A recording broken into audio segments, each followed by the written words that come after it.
স্বাগতম। আজকে আমরা একটা নতুন টিউটোরিয়াল নিয়ে আসছি। সেটা হলো কীভাবে আপনারা নিজের পাসপোর্ট নিজেই বানাবেন, কোনো দালাল ছাড়া, কোনো কারো সাহায্য ছাড়া। সেই সম্পর্কে আজকে বিস্তারিত আলোচনা করব। তার আগে বলে নিই, যারা আমার এই চ্যানেলে নতুন তারা অবশ্যই সাবস্ক্রাইব করবেন। যারা অলরেডি সাবস্ক্রাইব করছেন তাদেরকে থ্যাংক ইউ। তো অ্যাট ফার্স্ট, পাসপোর্ট করার জন্য যেসব কাগজপাতি লাগবে সেই সম্পর্কে আজকে বিস্তারিত বলতেছি। যাদের 20 বছরের, যাদের 0 থেকে 20 বছর মানে 21 বছরের নিচে, তাদের জন্ম নিবন্ধনে আপনারা পাসপোর্ট করতে পারবেন। যদি 21 বছর হয়ে যায় সেক্ষেত্রে আপনাকে আইডি কার্ড লাগবে। 20 বছরের উপরে হয়ে গেলে আপনাকে আইডি কার্ড লাগবে। আইডি কার্ড ছাড়া আপনি পাসপোর্ট করতে পারবেন না। তো পাসপোর্ট করার জন্য মেস্ট যারা 20 বছর নিচে, তাদের আইডি কার্ড, জন্ম নিবন্ধন লাগবে এবং বাবা মার আইডি কার্ড মাস্ট বি লাগবে। দেন তারপরে আপনার যদি পেশা কী আছে, পেশার প্রমাণপত্র, যেমন ধরুন আপনি স্টুডেন্ট হলে স্টুডেন্ট, যদি আপনি জব করেন সেক্ষেত্রে এনওসি, ঠিক আছে। তো এগুলো আপনার লাগবে এবং বর্তমান ঠিকানার আপনার একটা বিলের কপি লাগবে এবং যে এলাকায় থাকেন ওই এলাকার কাউন্সিলর অথবা চেয়ারম্যানের সার্টিফিকেট লাগবে এবং ব্যাংকে টাকা জমা দেওয়া লাগবে। তো এগুলো আপনাকে পাসপোর্ট করার জন্য যেসব কাগজপাতি লাগবে এবং পাসপোর্টের ফর্ম কীভাবে ফিল আপ করবেন সেটা আমি আপনাকে, তো এই যে আমরা অন স্ক্রিনে দেখতে পাচ্ছেন যে আমাদের লিস্ট আছে পাসপোর্ট করার জন্য কী কী কাগজপাতি লাগবে। আর একটা কথা বলে নিই, পাসপোর্টে এখন আর আপনাকে ছবি লাগাইতে হয় না, ছবি সত্যায়িত করতে হয় না। এই পাসপোর্টে এগুলো লাগে না। তারাই পাসপোর্ট অফিসে তারাই ফিঙ্গারপ্রিন্ট নেবে, বায়োমেট্রিক করবে আপনার এবং ছবি তুলবে ওরা। এবং আরেকটা কথা বলে নিই, অনেকে আছে যারা এমআরপি পাসপোর্ট করছেন 10 বছর আগে, হ্যাঁ, তারা পাসপোর্টটা রিনিউ করেননি। তারা হয়তো ভয় পাইতেছেন যে আমার মনে হয় জরিমানা আছে 10 বছরের, 15 বছরের জরিমানাও কি মকুব করা হয়েছে। তো আপনারা কোনো ঘাবড়ানোর কারণ নেই। আপনারা যাদের এমআরপি পাসপোর্ট আছে তারাও এই প্রসিডিউর অ্যাপ্লাই করে আপনি আবেদন করতে পারবেন। আমরা যেভাবে দেখাইতেছি, যারা নতুন আছে তারাও করতে পারবেন। আর যাদের এমআরপি পাসপোর্ট আছে, পাসপোর্ট এবং আইডি কার্ডের সাথে মিল আছে, সেক্ষেত্রে আপনি কোনো কারেকশন নেই, সেক্ষেত্রে আপনি এটার জন্য কি আবেদন করতে পারবেন। তো ওই যদি কারেকশন থাকে এই বিষয়ে আমি একটা পরবর্তীতে ভিডিও বানাবো, সেটা আপনারা দেখে নেবেন। তো আজকে ভিডিও যেহেতু টপিক, যেহেতু নিজের পাসপোর্ট নিজেই করবেন কীভাবে, তো এই যে আমার অনেককে দেখতে পাচ্ছেন আপনার কাগজগুলো, এই কাগজগুলো আপনারা রেডি করে রাখবেন। এখন আপনাদেরকে নিয়ে যাচ্ছি কীভাবে আপনারা পাসপোর্টের ফর্ম ফিল আপ করবেন।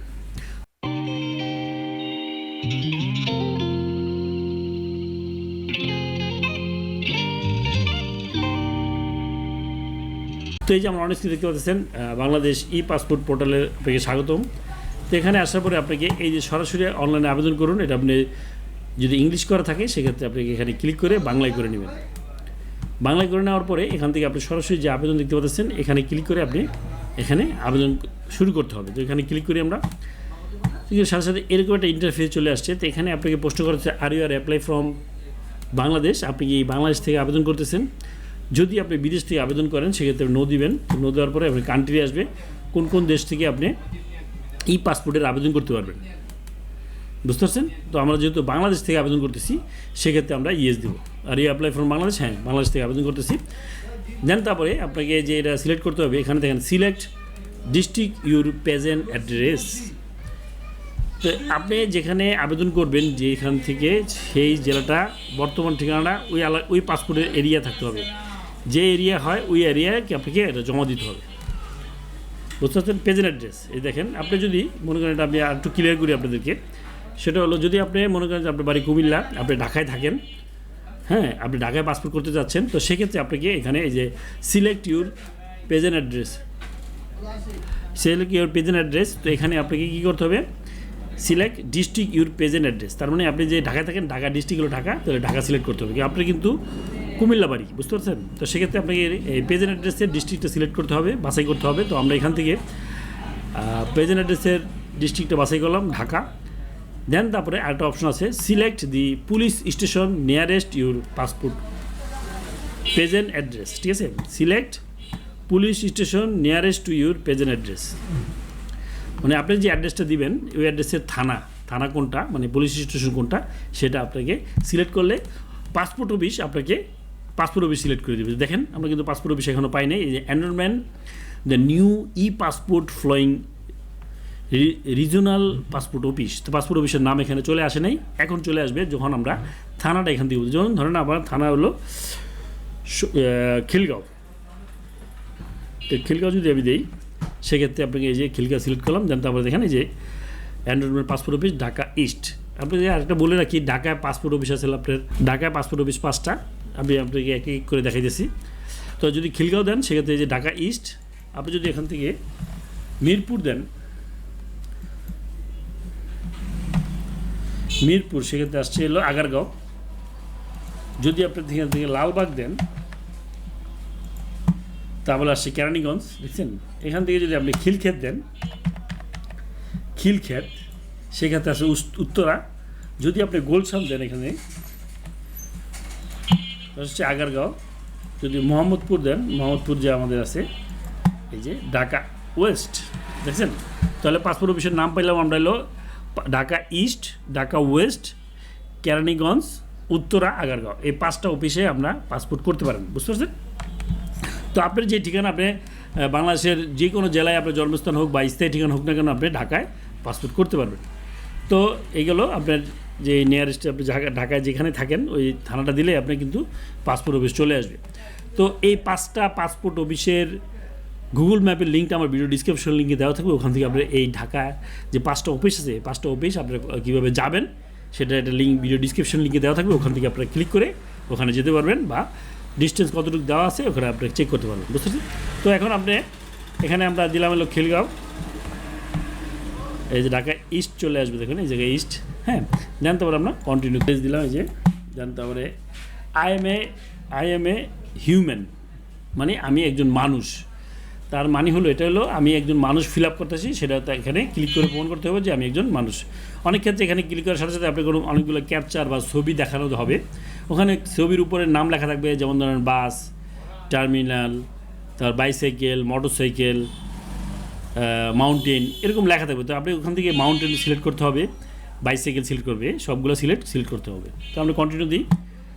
কন্টিনিউর সাথে সাথে এখানে আপনাকে পরবর্তী পেজে নিয়ে আসবো, এই যে বলতেছে এই যে নিয়ে আসছে, ঠিক আছে। তো এখানে আসার পরে আপনাকে একটা পাসওয়ার্ড ক্রিয়েট করতে হবে আপনাকে।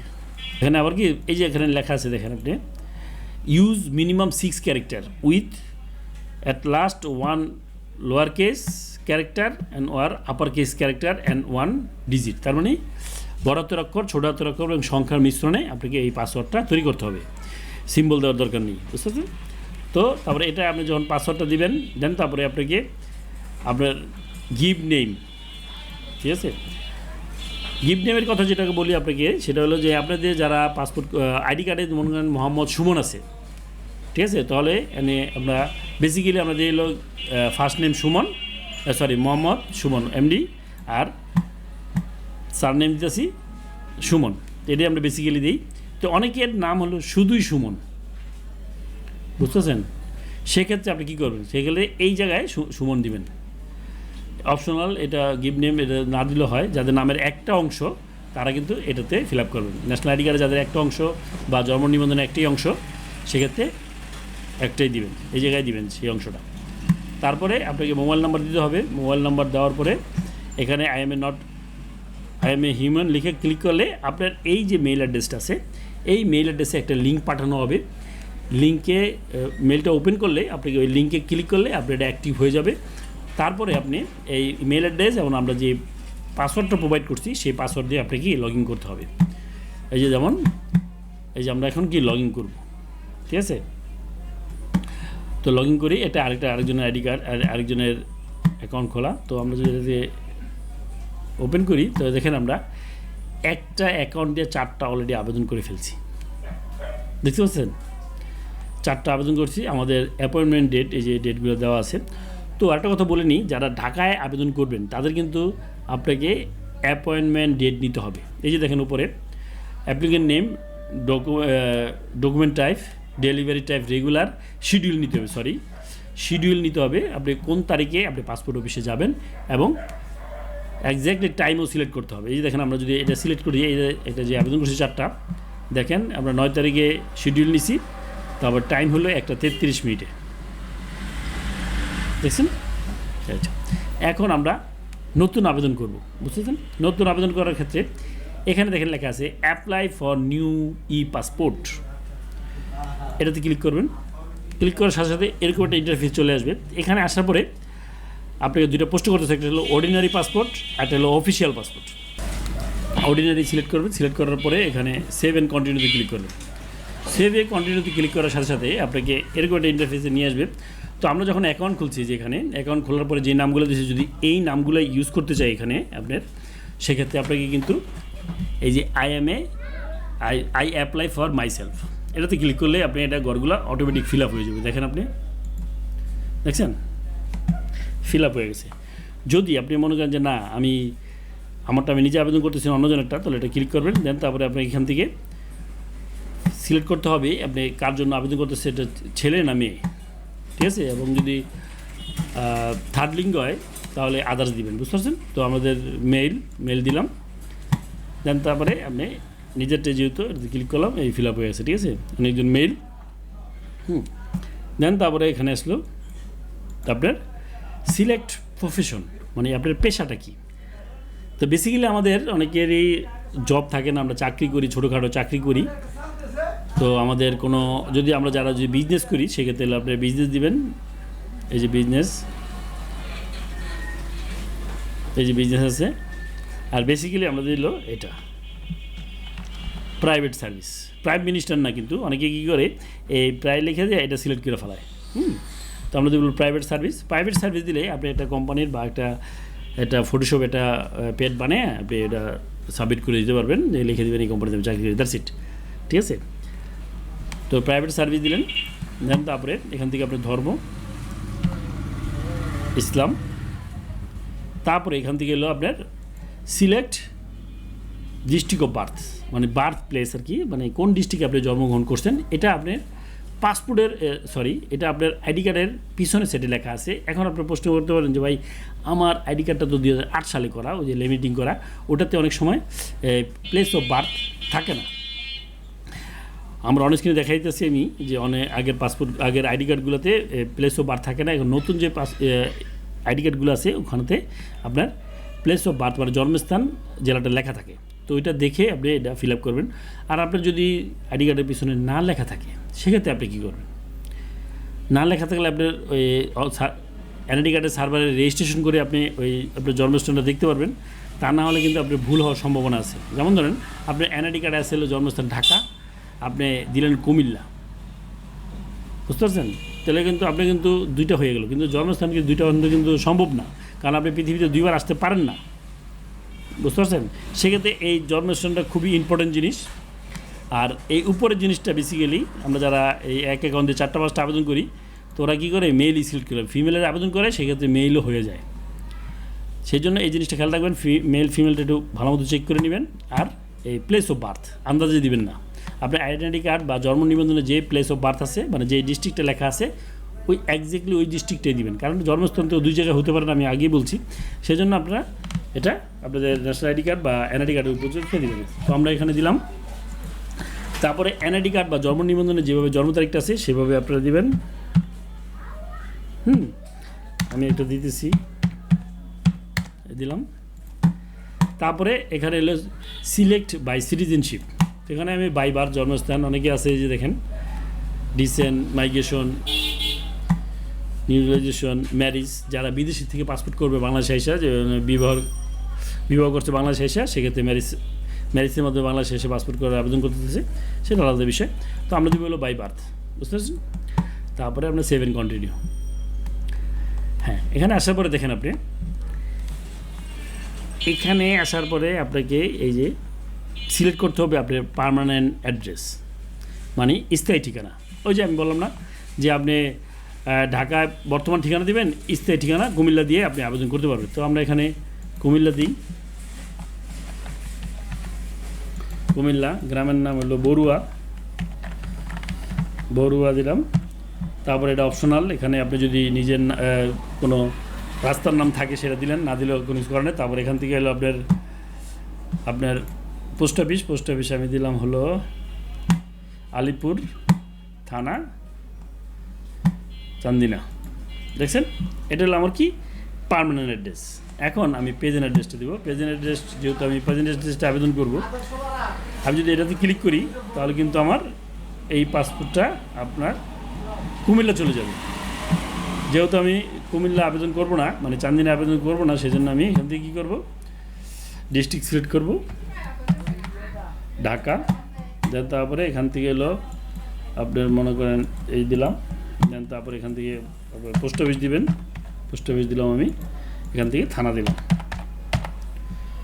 হ্যাঁ, এই যে দেখেন আমার পাসপোর্ট অফিস চলে আসছে, বুঝতে পারছেন। আর যদি আমি এটা দিই, এটা যদি টিক চিহ্ন দিই, তাহলে আমার পাসপোর্ট অফিস দেখেন এই যে কুমিল্লা চলে আসছে। তো আমরা কি কুমিল্লা যেহেতু আবেদন করবো না, সেই জন্য আমরা এখান থেকে ঢাকা দিব, আর আমাদের যে বর্তমান ঠিকানাটা যে জায়গায় আছে সেইটাই দেওয়ার চেষ্টা করব, বুঝতে পারছেন। হ্যাঁ, এবার সেভ অ্যান্ড কন্টিনিউ দিয়ে আমরা দ্বিতীয় পৃষ্ঠে চলে আসবো। হ্যাঁ, এখানে আপনাকে প্রশ্ন করতেছে, if you hide your previous passport and e-passport central system will reject your application and payment of application will be lost and non-refundable.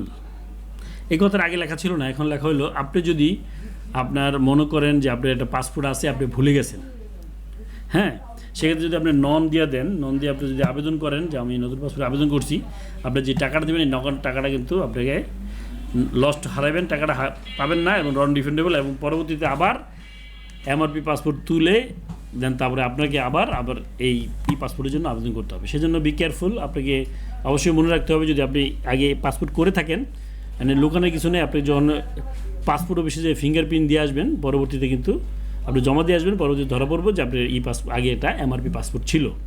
MRP পাসপোর্টের মিনিং হলো মিশন রিডেবল পাসপোর্ট, এই যে সঙ্গে এমআরপি।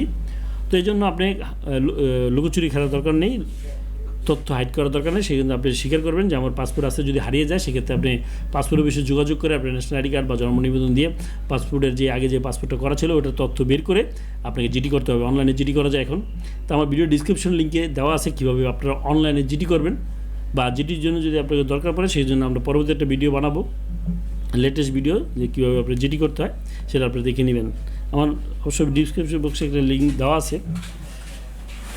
দেন তারপরে আপনাকে এখান থেকে, যেহেতু আমরা পাসপোর্ট করি নাই, সেক্ষেত্রে আপনাকে কী করতে হবে, এখানে নো দেখবেন I do not have any previous passport, হ্যাঁ। দেন তারপরে আপনাকে এখান থেকে আপনাকে ন্যাশনাল আইডি কার্ডের যে নাম্বারগুলো আছে নাম্বারগুলো এখান থেকে লিখবেন।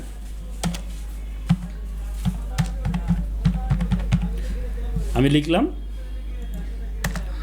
দেন তারপরে সেভ অ্যান্ড কন্টিনিউতে ক্লিক করলাম।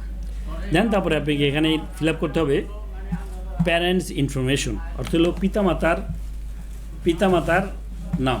তো এখানে আপনি পিতার নাম লিখবেন, আপনার যে ন্যাশনাল আইডি কার্ড আছে বা জন্ম নিবন্ধন আছে সেভাবে দিবেন। আমরা যদি আইডি কার্ড দিয়ে ফিল আপ করতেছি সেক্ষেত্রে আইডি কার্ডের নাম্বারগুলো এখানে, বা আইডি কার্ডে যেভাবে বাবার নাম আছে সেভাবে আপনি লিখবেন। আমি আইডি কার্ডে যেভাবে বাবার নাম আছে সেভাবে এখানে লিখবেন আপনারা।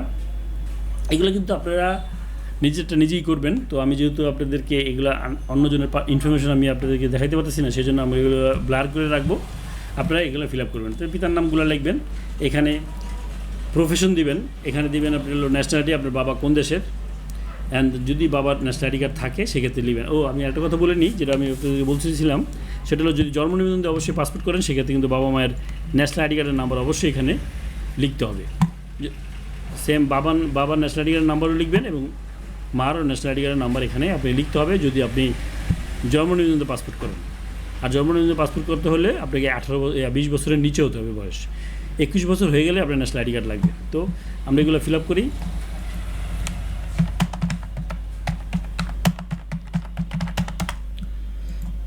পেশা বিজনেস,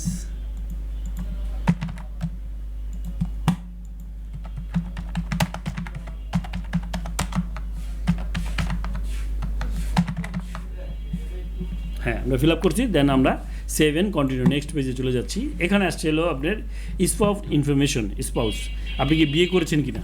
বিয়ে করলে আপনি দেবেন এখান থেকে ম্যারিড, যদি আপনি সিঙ্গেল হন সিঙ্গেল দিবেন, যদি আপনি ডিভোর্স হন ডিভোর্স দিবেন। এখানে উইথড্রয়ার আছে, উইথড্র আছে। উইথড্র অর্থ হলো বিপত্নিক, উইথড্র হলো বিধবা, বুঝতে পারছেন, যে স্বামী ছাড়া এটা দেব, আর যে বিধবা সে এটা দেবে। তো আমরা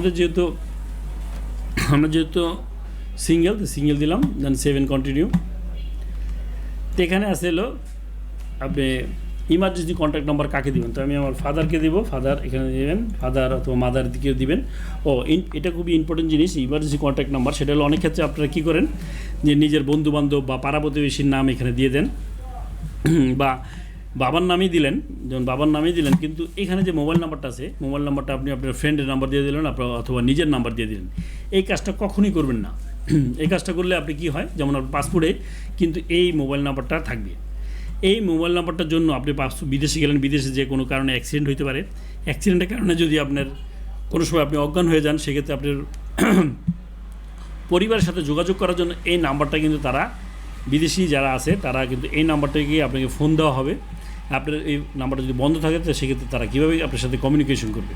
সেই জন্য বি কেয়ারফুল। ইমার্জেন্সি কন্ট্যাক্ট নাম্বারের ক্ষেত্রে বাবা মা, রক্তের ভাই বোনের নাম দিবেন, বুঝতে পারছেন? ফ্রেন্ড, কাজিন এগুলো দিবেন না, তারা অনেক ক্ষেত্রে ওরা তারা মনে রাখে না। তো এটা দিবেন। দেন তারপরে আপনাকে এখানে সিলেক্ট করতে হবে ফাদারের অ্যাড্রেস। তো আমরা আগেরটাই দিয়ে দিলাম।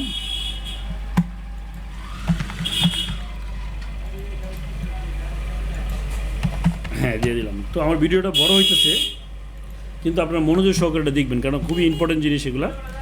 তা আমি একটা আমার বাবার নাম্বার দিয়ে দিতেছি। হ্যাঁ, এটা মনে করেন যে আমার বাবার নাম্বার। তারপরে এখানে একটা প্রশ্ন করছে, আপনি কি send SMS application status information also do কি টু দিস নাম্বার, এই নাম্বারে কি আপনি মেসেজ চাচ্ছেন? তাহলে এটা ক্লিক করবেন, তাহলে আপনার সেভ এন্ড কন্টিনিউ দিয়ে পরবর্তী পেজে চলে আসছি। এখানে আপনি জিজ্ঞেস করতেছি আপনি পাসপোর্ট কয় বছরের জন্য করবেন, বুঝতে পারছেন? 5 বছর না 10 বছর?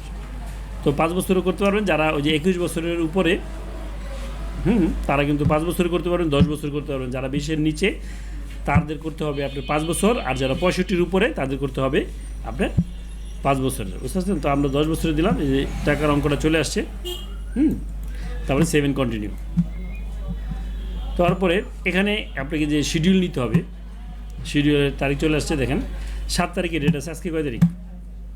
আজকে হইতেছে আপনার 5 তারিখ, কালকে 6, তবে 7। হ্যাঁ, আজকে যে 5 তারিখ, কালকে শনিবার 7 তারিখ। তো এই তারিখটা আপনারা সিলেক্ট করলে আপনাকে এখান থেকে টাইম শো করবে।